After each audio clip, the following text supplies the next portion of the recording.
ओम शांति। आज 19 दिसंबर 2025 के शुक्रवार के मीठी मीठी मधुवन मुरली के बाप दादा के मधुर ईश्वरीय महावाक्य सुनते हैं। मीठे मीठे प्यारे प्यारे बाप दादा ने कहा, मीठे बच्चे अब घर जाना है, इसलिए देही अभिमानी बनो। एक बाप को याद करो तो अंतमति सो गति हो जाएगी। मीठे बच्चे अब घर जाना है, इसलिए देही अभिमानी बनो। एक बाप को याद करो तो अंतमति सो गति हो जाएगी। प्रश्न है, वंडरफुल बाप ने तुम्हें कौन सा एक वंडरफुल राज सुनाया है? वंडरफुल बाप ने तुम्हें कौन सा एक वंडरफुल राज सुनाया है? उत्तर है, बाबा कहते हैं बच्चे, यह अनादि अविनाशी ड्रामा बना हुआ है। इसमें हर एक का पार्ट नूंधा हुआ है। कुछ भी होता है नथिंग न्यू। बाप कहते हैं बच्चे, इसमें मेरी भी कोई बड़ाई नहीं है, मैं भी ड्रामा के बंधन में हूँ। बाप यह वंडरफुल राज सुनाकर जैसे अपने पार्ट को भी महत्व नहीं देते हैं। और गीत चला, आखिर वह दिन आया आज, जाग सजनियाँ जाग। ओम शांति। मीठे मीठे रूहानी बच्चे यह गीत गा रहे हैं। बच्चे समझते हैं कि कल्प बाद बाप फिर से हमको धनवान, हेल्दी और वेल्दी बनाने, पवित्रता, सुख, शांति का वर्षा देने बाप आते हैं। ब्राह्मण लोग भी आशीर्वाद देते हैं ना कि आयुष्मान भवे, धनवान भवे, पुत्रवान भवे। तुम बच्चों को तो वर्षा मिल रहा है, आशीर्वाद की कोई बात नहीं है। बच्चे पढ़ रहे हैं, जानते हैं 5000 वर्ष पहले भी हमको बाप ने आकर मनुष्य से देवता, नर से नारायण बनने की शिक्षा दी थी। बच्चे जो पढ़ते हैं वह जानते हैं हम क्या पढ़ रहे हैं, पढ़ाने वाला कौन है, उनसे भी नंबरवार पुरुषार्थ अनुसार जानते हैं। यह तो कहेंगे ही कि हम बच्चों को मालूम है यह राजधानी स्थापन हो रही है, वह डीटी किंगडम स्थापन हो रही है। आदि सनातन देवी देवता धर्म की स्थापना हो रही है। पहले शूद्र थे, फिर अब ब्राह्मण बने, अब फिर देवता बनना है। दुनिया में किसी को भी यह पता नहीं है कि यह हम शूद्र वर्ण के हैं। तुम बच्चे समझते हो यह तो सत्य बाप है।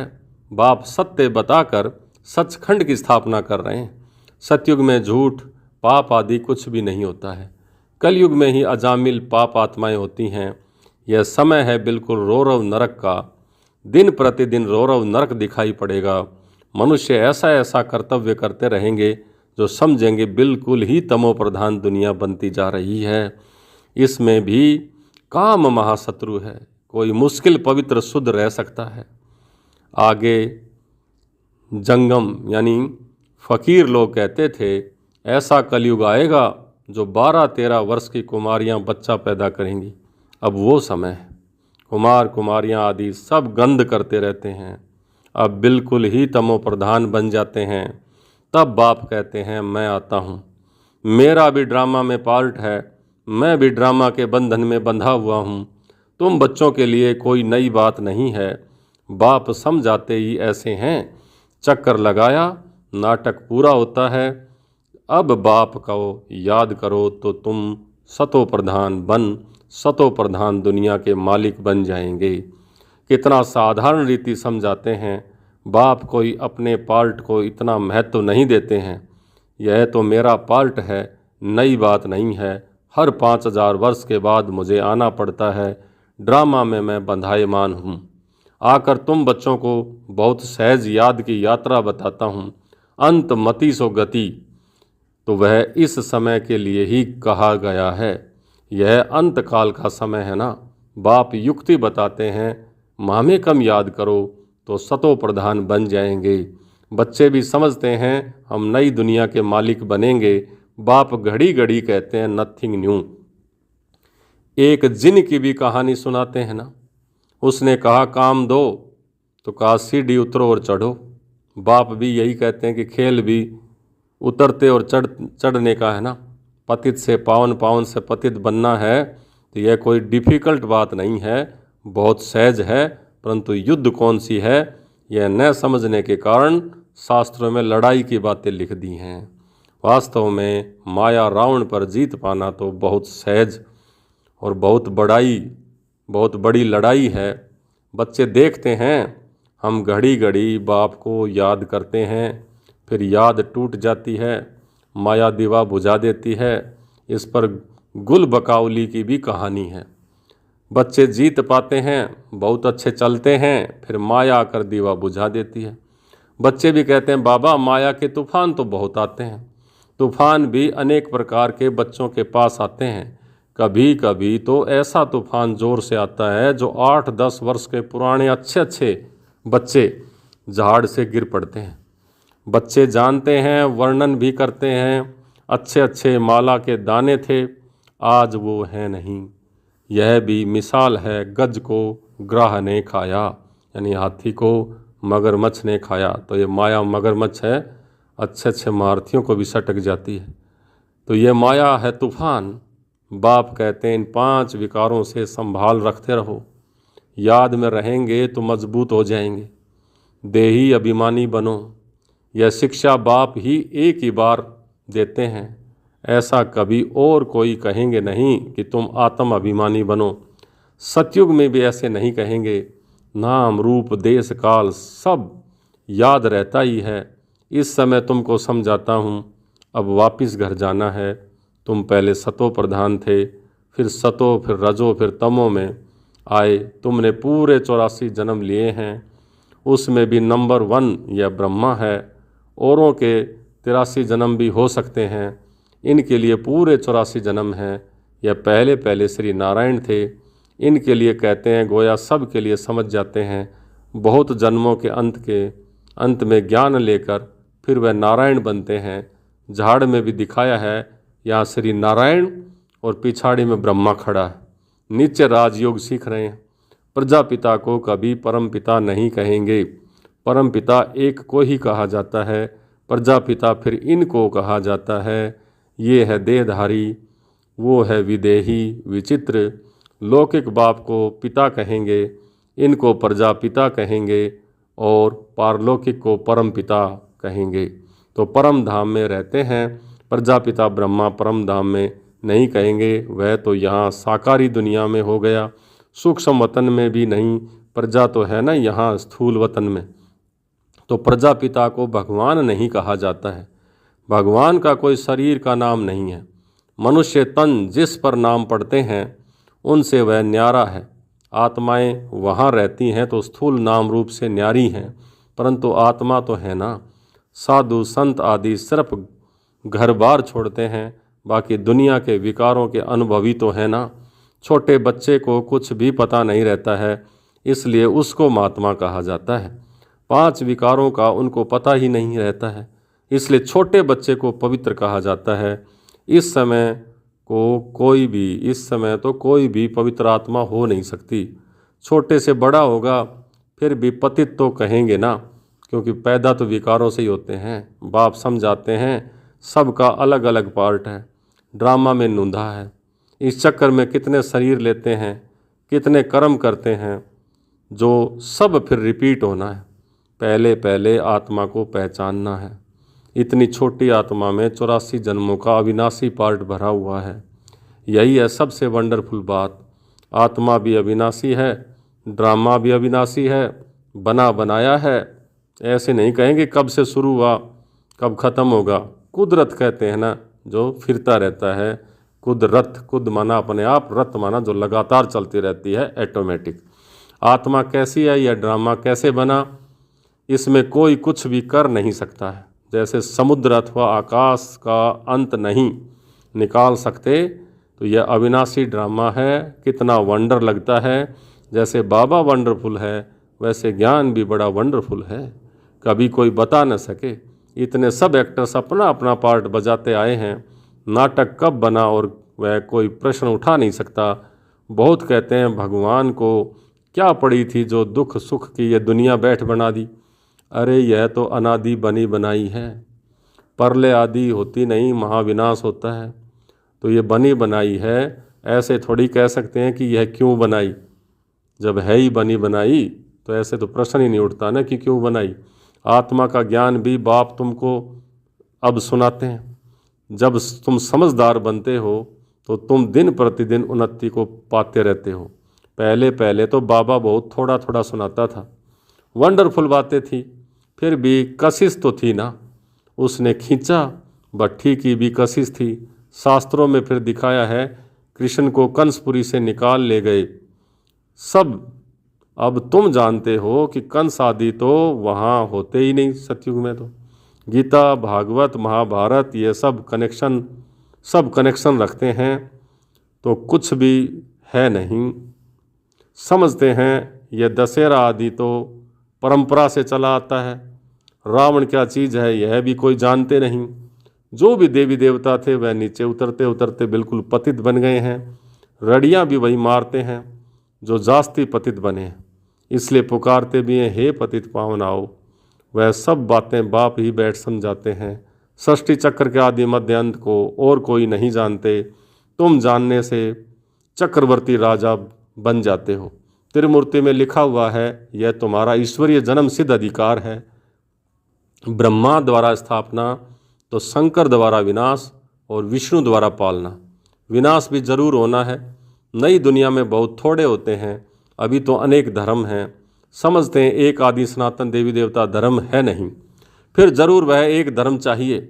महाभारत भी गीता से संबंध रखती है। यह चक्र फिरता रहता है, एक सेकंड भी बंद नहीं हो सकता है। कोई नई बात नहीं है। बहुत बारी राजाई ली है। जिसका पेट भरा हुआ होता है वह गंभीर रहते हैं। अंदर में समझते हैं कि हमने कितने बार राजाई ली थी। कल की सी बात है, कल ही देवी देवता थे, फिर चक्कर लगाकर आज हम पतित बन गए, फिर हम योग बल से विश्व की बादशाही लेते हैं। बाप कहते हैं कलप कलप तुम ही बादशाही लेते हो, जरा भी फर्क नहीं पड़ सकता। राजाई में कोई कम कोई ऊंच बनेंगे, यह पुरुषार्थ से ही होता है। तुम जानते हो पहले हम बंदर से भी बदतर थे, अब बाप मंदिर के लायक बना रहे हैं। जो अच्छे अच्छे बच्चे हैं उनकी आत्मा ये रियलाइज करती है, बरोबर हम तो कोई काम के नहीं थे, अभी हम बर्थ पाउंड यानी बहुत कीमती बन रहे हैं। कलप कलप बाप हमको पैनी से कौड़ी से पाउंड हीरा जैसा कीमती बनाते हैं। कलप पहले वाले ही इन बातों को अच्छी रीति समझेंगे।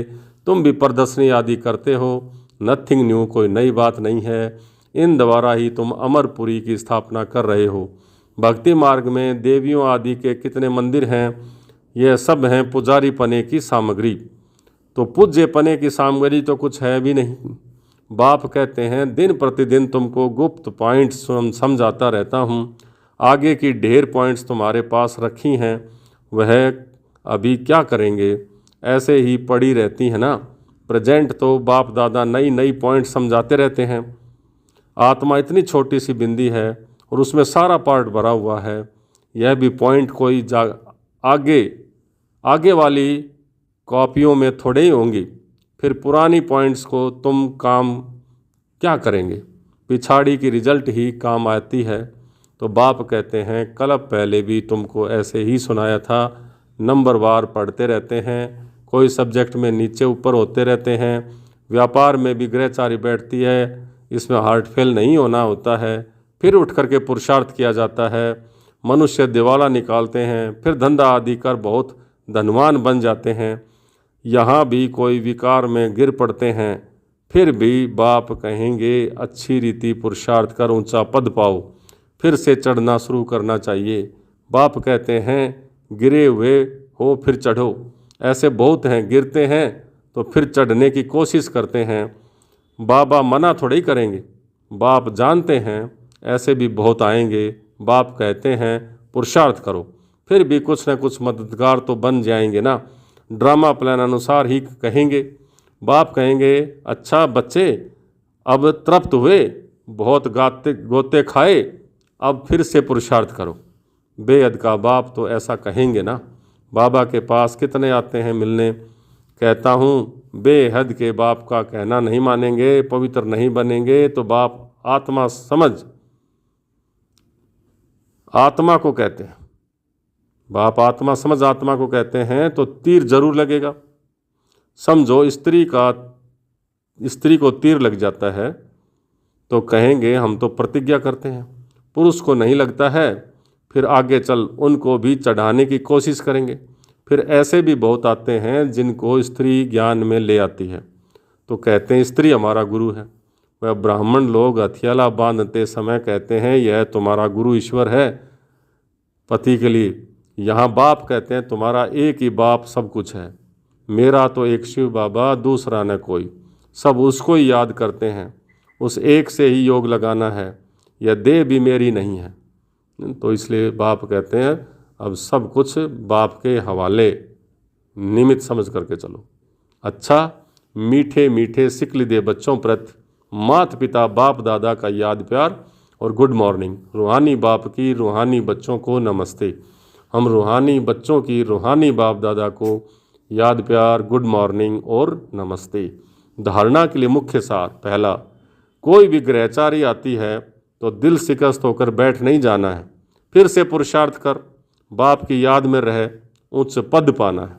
दूसरा, स्वयं की स्थिति याद से ऐसी मजबूत बनानी है जो कोई भी माया का तूफान वार न कर सके, विकारों से अपनी संभाल करते रहना है।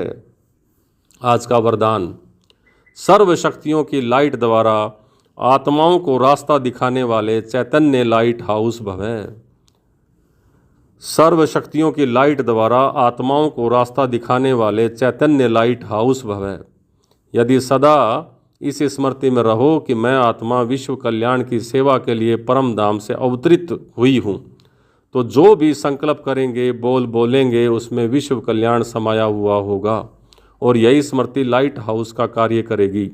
जैसे उस लाइट हाउस से एक रंग की लाइट निकलती है, ऐसे आप चैतन्य लाइट हाउस द्वारा सर्व शक्तियों की लाइट आत्माओं को हर कदम में रास्ता दिखाने का कार्य करती रहेगी। आज का स्लोगन, स्नेह और सहयोग के साथ शक्ति रूप बनो तो राजधानी में नंबर आगे मिल जाएगा। स्नेह और सहयोग के साथ शक्ति रूप बनो तो राजधानी में नंबर आगे मिल जाएगा। अव्यक्त इशारे, अब संपन्न व कर्मातीत बनने की धुन लगाओ। जैसे कर्म में आना स्वाभाविक हो गया है, वैसे कर्मातीत होना भी स्वाभाविक हो जाए। कर्म भी करो और याद में भी रहो, तो सदा कर्म योगी की स्टेज पर रहते हैं, वह सहज ही कर्मातीत हो सकते हैं। जब चाहें कर्म में आएं और जब चाहें न्यारे बन जाएं। यह प्रैक्टिस कर्म के बीच बीच में करते रहो। अच्छा, ओम शांति।